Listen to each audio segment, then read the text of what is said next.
Wow. Oh, malapit na tayo mga part, pero ay, napakaganda pa din yung bundok na nasa unahan natin, no?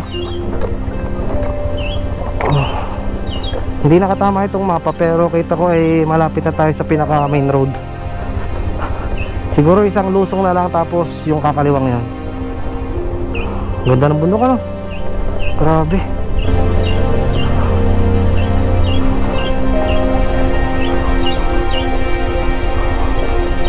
Napakaganda.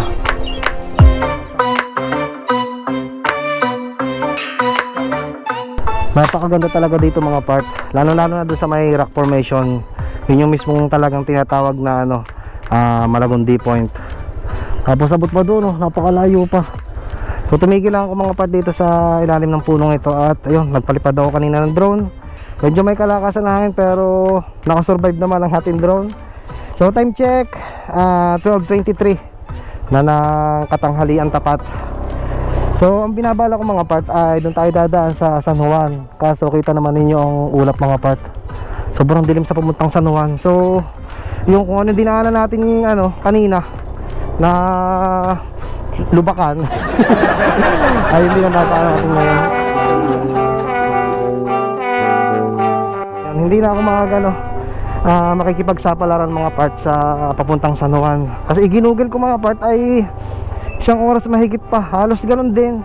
Para mas mapapadali pa ako kung dito ako dadaan ulit sa pinanggalingan natin kanina. So yan mga ano, mga kadadating lang ng iba. Tapos ang iba ay mga naliligo. Kaso nga pala mga part, kung pupunta kayo dito ay parang wala akong nakikitang banlawan. Kung baga free lang siya na manligo ka dito. Ang ganda sana nga mga part no, kung ano, kung samentado itong daanan. Napaka-solid nito. Pero sabi nga, mas maganda yung ano, pinagdadaanan mo yung hirap. Mas matamis yung tagumpay, yung nakikita mo yung bandang dulo. Napakaganda, no? Napakaganda talaga mga part. Oh. Dagat yan. Kaso kulimlim mga part. Sala itong ating timing.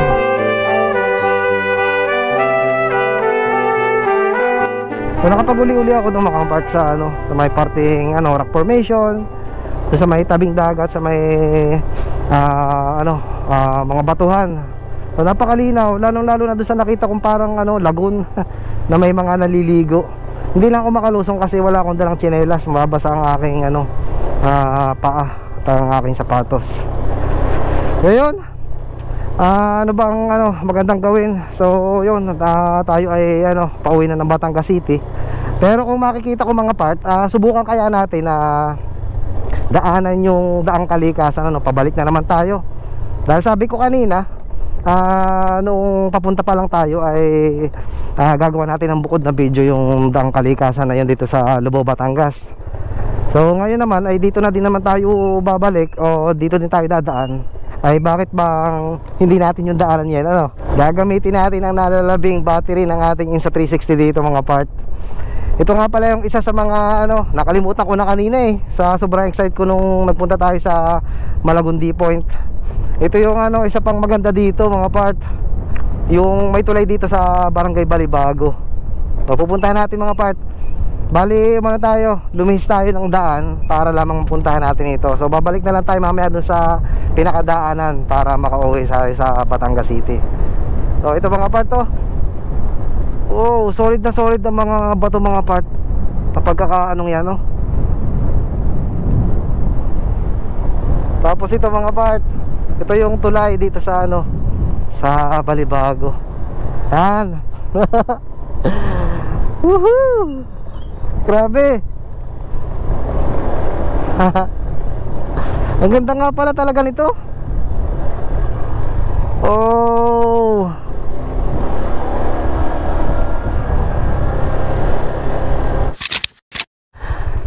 Okay, may isa na naman na unlock. Bukod dun sa Malagundi Point, ay ito yung ano, tulay dito sa Balibago na napakagandang view na yan mga part.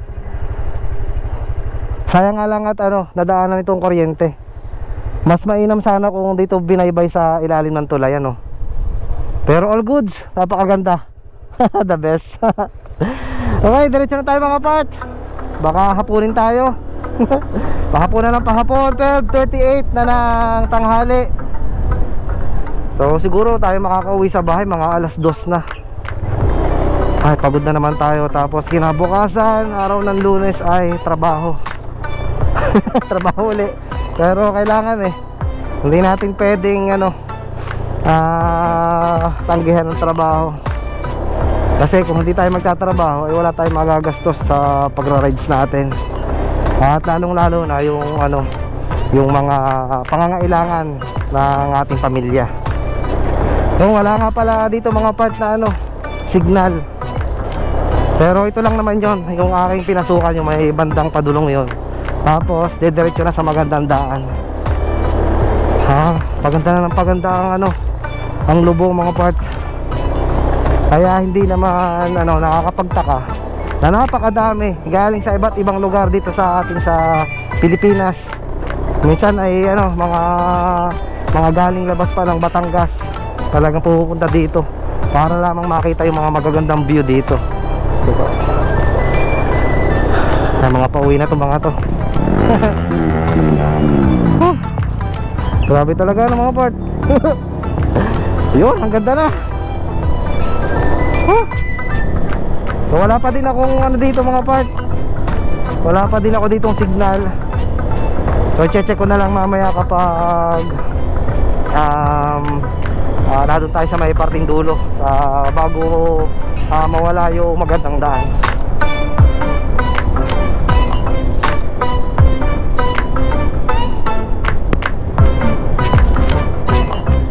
Yan yung daang Kalikasan mga part. Yun, kita nyo doon sa pataas na yon. Yun. Tapos sabot doon, tataas. Ang labas doon ay sa may sa may sulok na. Yung kaninang doon sa unahan ng vlog natin. Hindi ko alam kung pang ilang part na to mga part. Pero doon sa sinabi ko, sobrang taas mga part to. Tataas pa pupunta doon. Para medyo nagdadalawang isip ako Yan mga part. Yan ang daang Kalikasan dito sa Lubo. Yun may dumaan. May nakamotor. Parang kaya. Baka lang nagdadalawang isip lang ako. Pero hindi ko sure mga part kung abot ng camera. Pero sa personal ay may motor. Sisilipin lang natin ha. Titingnan ko lang. Napakaganda na yan mga part. Kung yan ay magiging tawag dito, magiging samentado, mas bibilis yung biyahe. Sa halip na dito kayo dumaan sa coastal area, ay dadaan tayo sa gitna ng kabundukan. So ang baba na ito ay dun sa may Barangay Sulok or Barangay Sawang. Makikitama na lang mga part kung ako'y nagkakamali. Kaya pwede magtanong, diretso na ito dun sa may ang lalabasan ay Sulok. Kasya na, pwede na. Ayun. Hindi naman masyadong matarik pagpupunta. Matarik. Matarik? Oo, sobrang. Kita ko nga kayo, ako'y nadoon, kita ko'y pababa kayo. Hindi na kayo dumaan. Sobrang tarik. May daan din Hindi nakakatakot. Ay, hindi naman nakakatakot dahil sa mga daan. Ayos naman. Nagkawandaan. Ganito din. Oh, may kasi. Ang nakakatakot lang yung pababa. Pero dun sa kabila, pababa ay Makarating lang kayo din ay ayos na parang. ayos na. Kasi susubukan ko. Thank you. Okay. Susubukan lang natin mga part. Kaya nga nila, 3 sila sa isang motor. Susubukan natin. Nandun ako kanina Huwag lang magkakaberya si Blossom. Kakayanin natin yan. Pero bakit nakaya noon? Hindi ko nakita ang motor. Parang Honda Wave. Kaso nga naman, walang ka ng salida talaga dito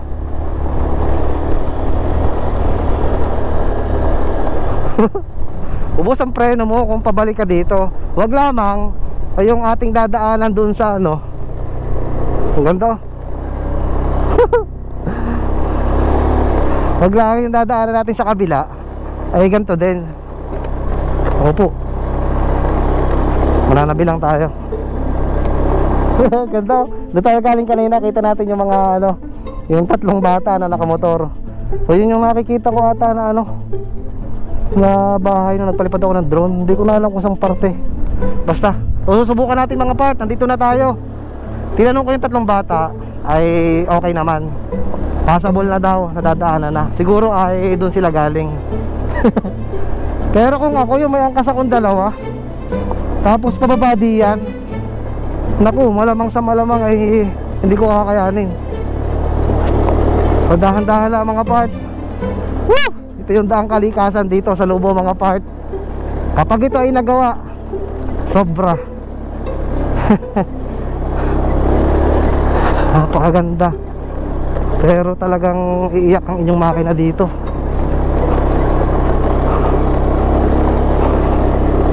Oh, nasa ibabaw tayo ng ano, ng bundok mga part. Dahan-dahan lang tayo para hindi masyadong hirap si Blossom. Blossom, please lang, huwag mo nang bibigay ang iyong gulong. At malapit na tayong magpalit ng panibagong gulong.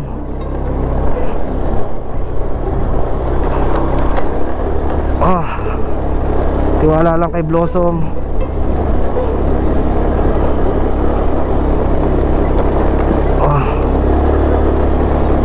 Kailangan ko makaya to dahil ayaw kong bumalik pa ba. Matarik to. Ano kayang ginawa ng tatlong batang ito?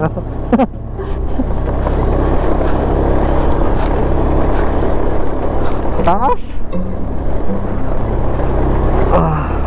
Damang-daman nyo dito mga part yung lamig. Lalong-lalo na yung ano. Ay, dito pa ang daming tao. Dito mga nagtambayan. Ayos.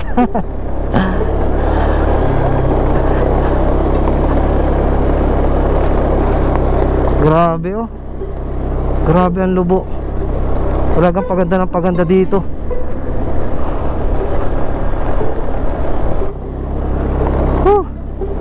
Halos malapit na tayo mga parts sa kalahati bago tayo bumaba sa pinaka main road.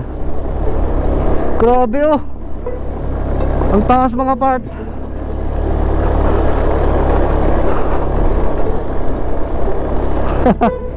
Yung mga nadaanan ako doon mga ano, yung mga kasabayan ko sa Malagondi Point. Yun. Okay na pala dito ang daan mga part, maganda na. Oh, sadyang may mga ano, may mga rider dito. Ayun, okay, kita mo. Kung hindi ako ano, dumiretso, hindi ko mararanasan to mga part. Ay, grabe. Ginagawa pala to.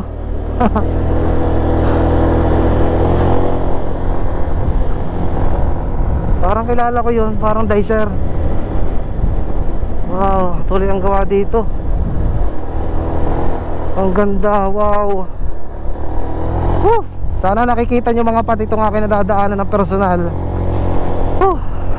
Pero okay lang yan, dahil itong ginagawa ko ay ayun, sinasama ko kayo sa mga lugar na mga hindi nyo pa napupuntahan, na kahit na kayo ay nasa sa inyong mga bahay, ay para din na doon kayo, na dito kayo sa aking ano, aking nalalagyan. Oh, ang ganda.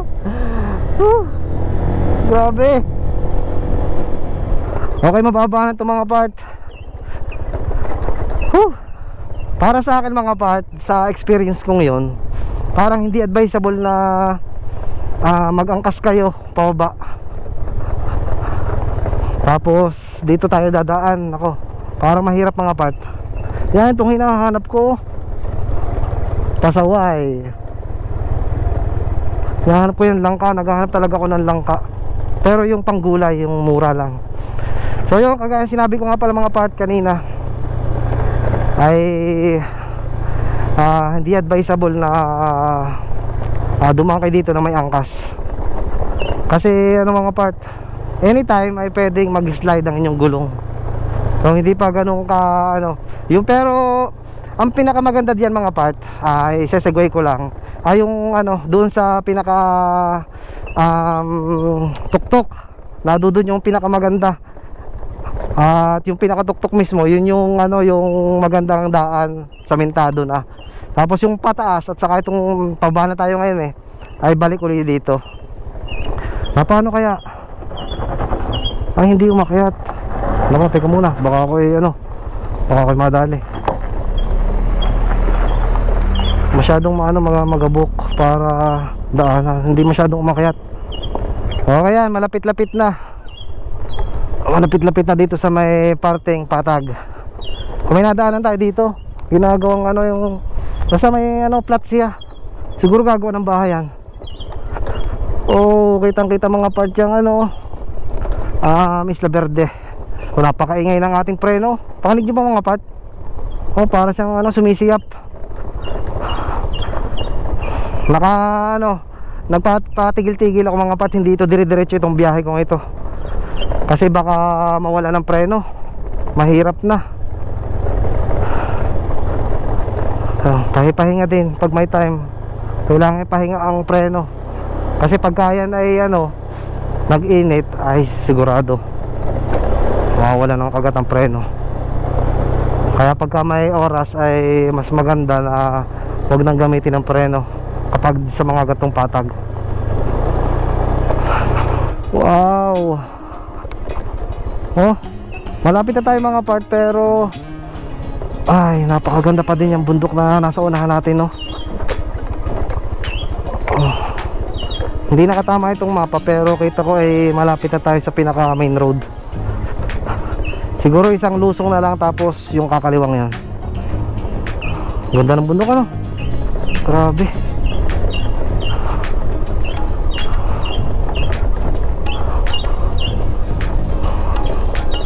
Napakaganda. Ang tanging maririnig lang dito itong aking preno, sumisiyap. Ano kayong problema niyan mga part? Kasi simula nung nagpalit ako ng brake shoe, nagkaganyan na. Maingay na siya pagka pinipreno. Yun namang pinagpalitan niya ay hindi naman siya maingay. Mulat sa pool nung pagbagong lagay, tapos hanggang sa matangos nga, kaya pinalitan ko. Tapos itong pinalit ko ay simula pagkalagay nasiyap. Akala ko naman kaya lang nasiyap dahil lang bago pa.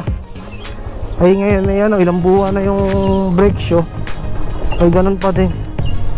Siguro mas maigi na palitan na din ito.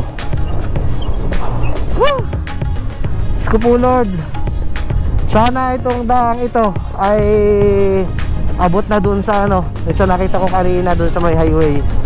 Sana Lord. Mga part, itong isa ko camera ay naubusan na ng SD card, nag full memory na. So itong ito namang 360, itong nakaharap sa akin ay battery naman ang ubos na, pero may 15 minutes pa siya. So ito na lang mga part. So malapit na naman ito sa sa mismong pinaka highway. So yun, siguro dito ko na lang ito tatapusin. Papabayaan kong bukas hanggang sa matapos mga part.